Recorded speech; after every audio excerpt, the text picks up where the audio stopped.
Bueno, como decíamos recién, buenas noches ante todo. Vamos a iniciar el módulo de seguridad contra incendios en la edificación como parte de el módulo general de emergentología. ¿Sí? La idea es poder eh, abordar de forma distinta, no quedarnos con el concepto del cálculo de carga de fuego como un requisito legal que contemple un sinsentido, o sea, para que tomemos a modo de referencia, si yo voy al médico, llego y le digo al médico, mire, yo me siento mal últimamente y nada, quiero ver cómo está mi salud. El médico va a pedirme, mire, vaya y haga un análisis de orina, vaya y haga un análisis de sangre, quizás vaya y me diga, hágase un electrocardiograma o lo que el médico estime como profesional oportuno indicar. Ahora bien, ¿por qué siempre nos dicen no lean los resultados sobre búsquedas de Google? No busquen los resultados de su análisis en Google para saber si están bien o no. Porque es sumamente relativo. No son los mismos parámetros para un niño, para un joven, para un adulto que para un anciano. No es lo mismo un adulto sano que un adulto con patologías de base. Entonces, quizás a mí me da elevada la glucemia y si nunca tuve problemas de glucemia, eso constituye un problema. Ahora, si toda la vida tuve picos de glucemia y ahora mi análisis me da que está un poquito por encima, pero está bien, ¿sí? El médico dice, la verdad que mejoró un montón. ¿Qué quiero decir con esto? Son números y los números no representan la seguridad contra incendios en la edificación. Lo que representan sencillamente es qué cantidad de combustible equivalente hay en ese espacio, en ese sector de incendio. ¿Sí? No me dice si es seguro el ambiente o no. Entonces, caemos muchas veces en el error de pedir, por un requisito legal. Acá falta la carga de fuego y que el profesional venga con 2 o 3 hojitas de un cálculo sumamente básico, elemental, con las cosas básicas que encontró en el lugar. Ah, bueno, ya está cumplimentado el requisito. Y la realidad es que no dice absolutamente nada eso. Eso es un parámetro dentro del global que constituye un estudio de seguridad contra incendio, que es algo mucho más amplio. Les pongo un ejemplo, no sé si es un ejemplo, es una anécdota en realidad. Hace unos años me tocó ir a un incendio a la mañana de una bulonería, tipo 10 de la mañana. Cuando nos despachan la central, nosotros vamos y en una bulonería hay bulones, y la carga de fuego de los bulones es prácticamente nula. Como mucho podría arder, uno va pensando algunas cajas que haya de almacenamiento, pero no mucho más que eso. Cuando llegamos al lugar, nos encontramos con que no era una bulonería, era una ferretería. Y el mundo es totalmente distinto. En una ferretería hay sustancias inflamables, hay tubos de gases bajo presión, hay pinturas, hay un montón de elementos que generan un riesgo adicional terrible. Son incendios difíciles las ferreterías, ¿no? Por la diversidad de productos que almacenan. El tema no era ese, el tema era que algún cráneo en algún momento habilitó arriba de esa ferretería un jardín maternal privado chico, que se subía por una escalera lateral. El jardín ese, esa especie de guardería, estaba en un primer piso. No había comunicación entre la planta baja y el primer piso, y en ese jardín había cuatro maestras. Una la directora, que había faltado porque estaba enferma, y la otra la secretaria, que había salido a hacer trámites. En consecuencia, había 2 personas para todos los nenes que estaban en ese jardín. Imagínense que cuando se enteraron en el jardín, era porque el humo había invadido el espacio. Entonces, esa escalera única que había de evacuación no daba abasto, porque vos tenías que pasar por todo el humo para poder escapar del lugar. Bueno, fue bastante difícil la operación, hubo que entrar con equipo de respiración autónoma, tratar de sacar a la gente como se pudo. Éramos pocos, así que era tirarlos prácticamente a la calle porque tenías que subir rápido a buscar otro. Eh, Era bastante complicado, los chicos no tienen movilidad como puede pasar con un adulto, y lo mismo podría pasar en un geriátrico. Hay muchos lugares donde hay geriátricos en subsuelos, o sea, las condiciones no son las ideales, ¿no? Ahí en ese incendio recuerdo que me llamaron varias cosas la atención. Una de ellas era de que cuando estábamos haciendo la búsqueda interior en medio del humo, chocábamos con cosas. Si uno se agacha, toca, porque no sabe si es una persona, si es un objeto, y eran matafuegos, vos te das cuenta que eran matafuegos. Entonces digo, qué raro, porque el matafuego, si lo quisiste usar, es una cosa, pero estaban con los pasadores, con los pines puestos. Pero si no lo usaste, debería estar colgado. Entonces era raro, pero bueno, lo dejamos, ¿no? Y seguimos. Cuando logramos ventilar, sacar el humo del ambiente, denotamos de que los matafuegos estaban en el piso, pero estaban sin activar. Entonces, en un momento, ya después, al final, les preguntamos por qué estaban los matafuegos en el piso. Nadie les había explicado cómo usarlos. Entonces, lo que hacían era abrir la puerta, agarrar el matafuego y tirarlo para adentro y cerrar la puerta, como si fuesen a actuar solos. No, si tienen manómetro, manija, manguera, tobera, todo el divino botón, pero bueno, la gente en ese momento el sentido común es el menos común de los sentidos. Entonces, quiero decir con esto, no podemos planificar el cómo vamos a responder a la emergencia como nuestro plan de acción. Nuestro plan de acción tiene que estar en evitar de que el incendio se produzca y en generar todos los sistemas de seguridad para que si se produce, se detecte a tiempo, se logre evacuar a la gente a tiempo y la acción como última medida sea rápida en una etapa inicial. Cuando miramos los planes miramos la habilitación del lugar, efectivamente estaba habilitado como una bulonería, no como una ferretería. Entonces ahí hubo una cuestión del Estado con la falta de control en el hecho de no haber constatado de que estaba funcionando otro establecimiento del que estaba permitido, y a su vez hubo profesionales, porque había varias firmas de profesionales de higiene y seguridad, que habían firmado su estudio de carga de fuego, su cálculo de carga de fuego, eran 3 hojas abajo, ¿no? Como bulonería. Entonces digo, tiene que ver con la responsabilidad de la profesión que asumimos y con la responsabilidad que eso implica. Siempre cuento en el último tiempo la misma anécdota. Yo tuve que trabajar cuando fue el incendio de Barracas y en el derrumbe en Iron Mountain y hemos perdido compañeros en servicio. Y eso es algo que te marca un montón. Entonces, creo que todavía más cobró sentido esta profesión como tal, en el hecho de decir, nada, no estamos haciendo artesanías que si se rompe voy a otra. Estamos trabajando con vidas de personas que pueden o no valorar nuestro trabajo, en ese sentido es bastante frustrante, lo sabemos como profesionales, pero sigue siendo nuestra responsabilidad. Entonces, tenemos que ser competentes, tenemos que ser éticamente correctos a la hora de desarrollar nuestro trabajo, entendiendo que detrás de un estudio de seguridad contra incendios, quizás está la vida de un montón de gente. Imagínense un hotel, imagínense un shopping, en fin. Habiendo hecho esa introducción, vamos a arrancar propiamente con el módulo.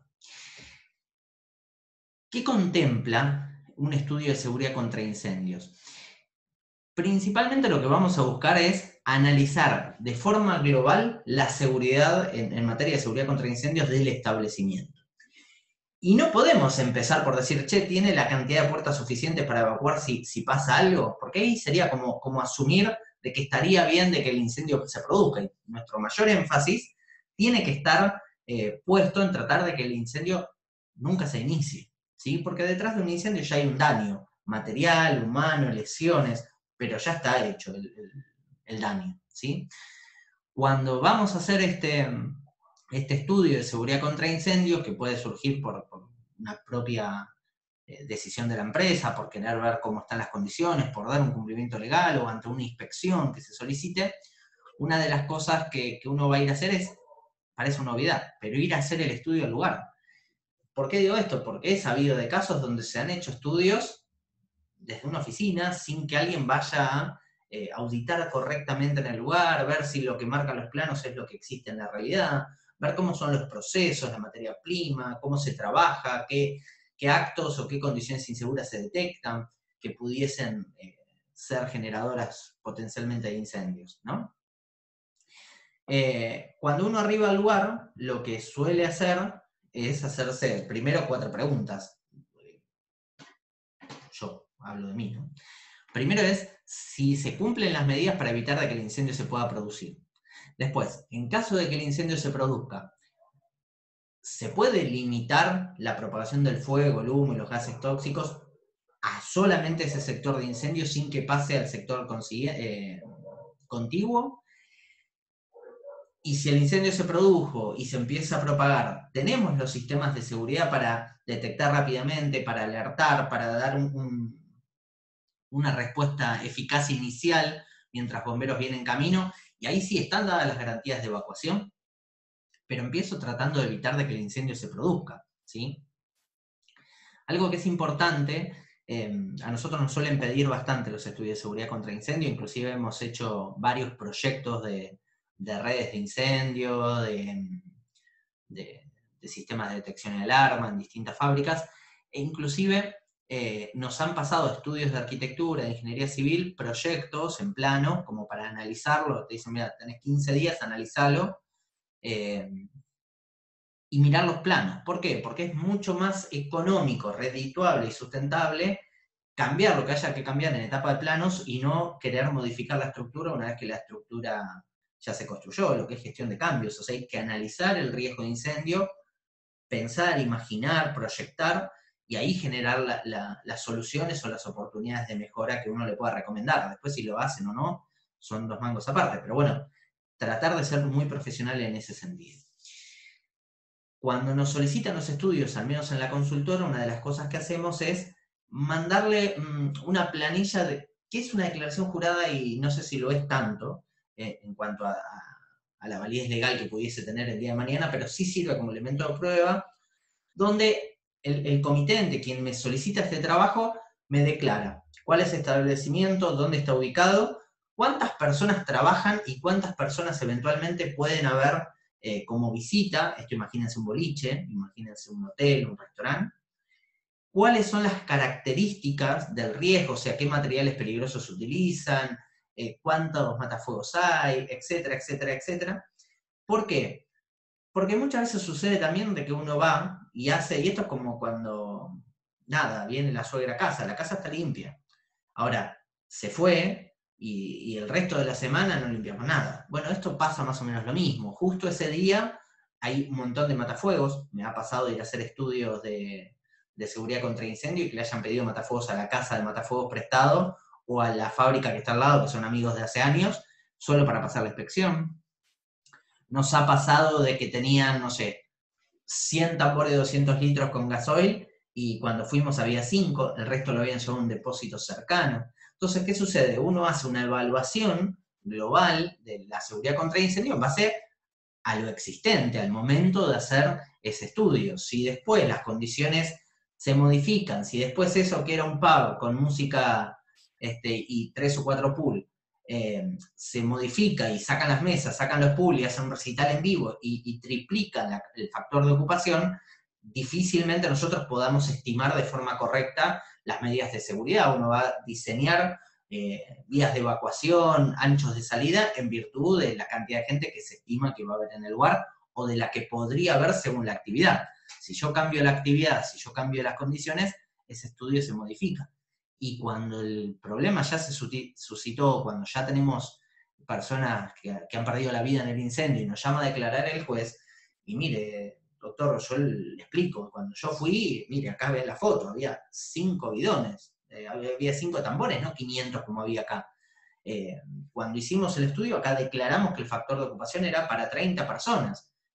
Cuando fue el incendio había 100. Entonces las unidades de ancho de salida no iban a dar, obviamente. Pero yo necesito tener esos datos. Si yo no los plasmo, me puedo comer un problema, ¿sí? Entonces nosotros solemos mandarle esa planilla inicialmente.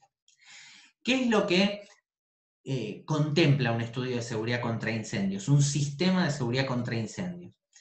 Según el capítulo 18, anexo 7 del decreto 351, que es nuestro marco legal, ¿sí? Es nuestro marco legal de referencia,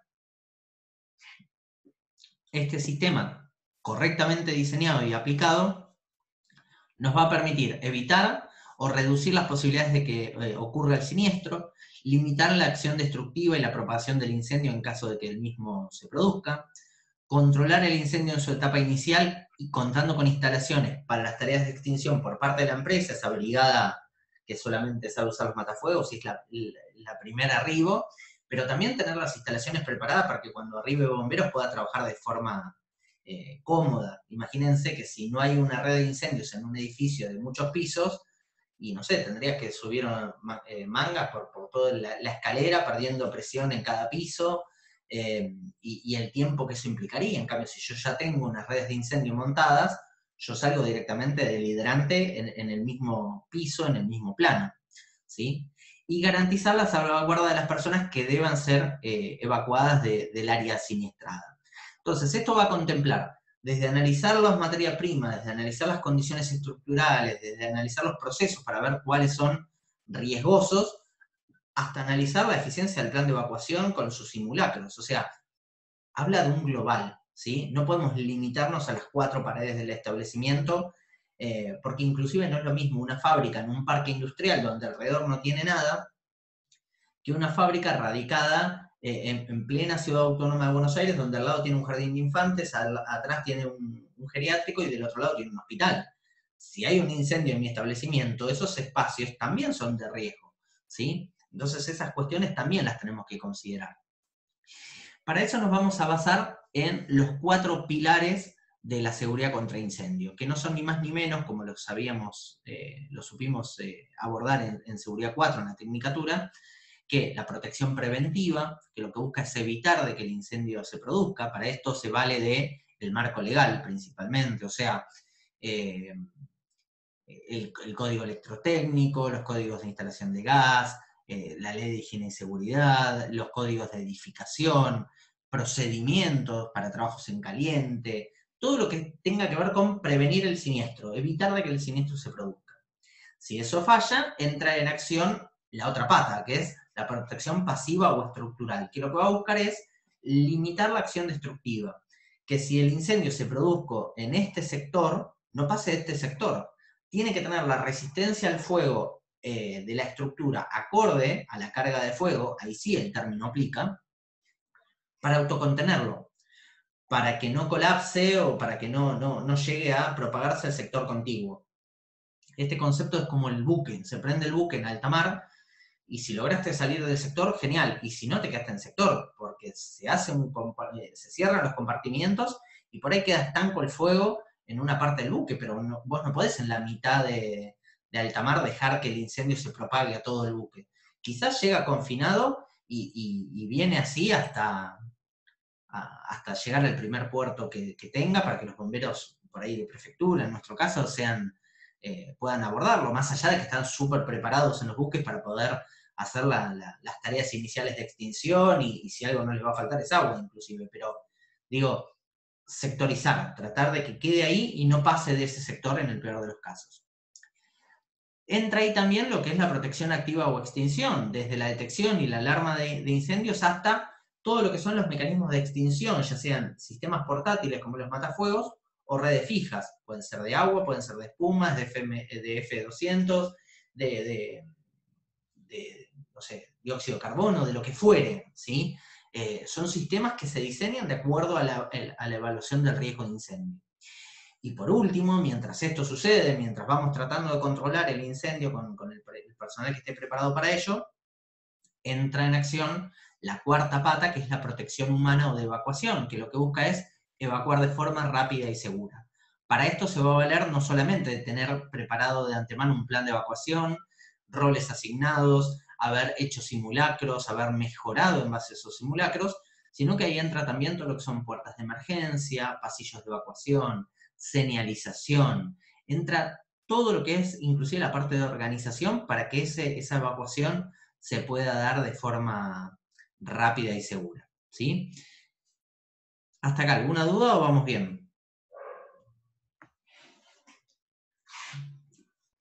No. Vamos bien, vamos bien. Perdón, a mí me gusta mucho más la interacción, me gusta más charlar, tener ida y vuelta, pero la virtualidad nos genera esto de tener que charlar mucho más solo de lo que me gustaría si estuviésemos presencialmente charlando. Bien, el marco legal es variado, pero si nos basamos en la ley madre, nosotros tenemos la Ley de Higiene y Seguridad, que es la 19.587, todo lo que es seguridad contra incendio en la edificación, en lo que tiene que ver con empresas, con industrias y demás, está contemplado en el decreto 351, específicamente en el capítulo 18 y su anexo 7. Es verdad, están los códigos de edificación como la Ciudad Autónoma de Buenos Aires, pero si se fijan, los códigos de edificación siguen tomando como base la ley madre, no podrían ir en contra. O sea, un código de edificación no te puede decir, usted no necesita tener puertas de emergencia, o no hace falta acá que ponga matafuegos. ¿Por qué? Porque lo contempla la ley nacional. Entonces, en las jerarquías jurídicas eso está contemplado. Tenemos una ley que ya quedó bastante obsoleta, inclusive, que es la 13660 para las instalaciones de almacenamiento de combustibles, y muchísimas normas IRAM que tienen que ver con, inclusive IRAM NFPA, porque a veces se asocia la norma, desde lo que son los matafuegos, las redes hidrantes, los sistemas, todo está contemplado la norma IRAM. Hay una norma IRAM para cada cosa, ¿sí? Ahora bien, ¿qué quiero decir con esto? Dos cosas, tres en realidad. Primero, de que nos estamos basando en un marco legal de base obsoleto. El capítulo 18 con el que nos valemos hoy todavía data del año 79. La tecnología en seguridad contra incendio desde aquel entonces ha progresado muchísimo. Los materiales de construcción han cambiado muchísimo. Lo que hay dentro de un inmueble ha cambiado muchísimo, ya todo es plástico, ¿sí? Y el capítulo quedó obsoleto. Necesita una actualización urgente, así como se hizo la resolución 85, la resolución 900, la resolución 861 para protocolarizar algunas cuestiones, o la resolución 295, perdón, para actualizar algunos conceptos que tenían que ver con higiene ocupacional e incluir nuevos. El capítulo 18, el anexo 7, tiene que ser urgentemente actualizado. Eso, valoración personal, pero compartida por muchísimos colegas. Se trabaja muchísimo en los códigos de edificación. La Ciudad Autónoma de Buenos Aires ha generado un nuevo código y actualizado muchos conceptos en lo que tiene que ver con incendios, y las normas IRAM son dinámicas, pero hace falta actualizar los aspectos nacionales. ¿Por qué? Porque si se fijan, el profesional competente en Argentina en materia de seguridad contra incendios somos nosotros. Está en la ley de higiene y seguridad, un estudio de carga de foto lo firma un profesional de higiene y seguridad, los procedimientos, todo lo firma el profesional de higiene y seguridad. A diferencia de, por ejemplo, Estados Unidos. Si vos mirás los programas de estudio, una cosa es la ingeniería en prevención de riesgos laborales, como está estipulado, y otra cosa es la ingeniería en seguridad contra incendios. Ellos tienen ingenieros en seguridad contra incendios por la complejidad que tienen los incendios como riesgo. Si bien el especialista en prevención de riesgos va a contemplar esto, pero hay profesionales especializados en seguridad contra incendios, ¿sí? De grado. Acá en Argentina, y esto sí es algo que hago mucho énfasis, nosotros lo hemos hablado muchas veces, necesitamos especializarnos en la parte de ergonomía, ya sea en la UTN, que tiene una especialización en ergonomía, o en la Fundación Argentina de Ergonomía, especializarnos en construcción, el IAS tiene un posgrado en construcción, especializarnos en seguridad contra incendios, el IAS tiene un posgrado, el INTI tiene otro posgrado también muy bueno. ¿Te querés especializar en ingeniería ambiental? Tenés en nuestra universidad, tenés en la UTN, en lo que quieras, porque la realidad es que es tan amplia nuestra profesión que te puedes especializar en higiene ocupacional, en fin, pero hace falta que te especialices. Imagínense que desarrollar el sistema de seguridad contra incendios para un shopping y no podés ir a improvisar o con los conocimientos básicos, ¿sí? Conlleva mucho estudio, conlleva mucho de ensayos, hay laboratorios de fuego para el ensayo de materiales, en fin, es un tema muy complejo, lindo, apasionante, pero que es mucho más amplio que lo básico que nosotros solemos abordar en la tecnicatura y en la licenciatura, ¿sí? Bien, si les parece, porque para no continuar y que se me corte, cerramos acá, nos volvemos a reconectar y seguimos con la otra parte.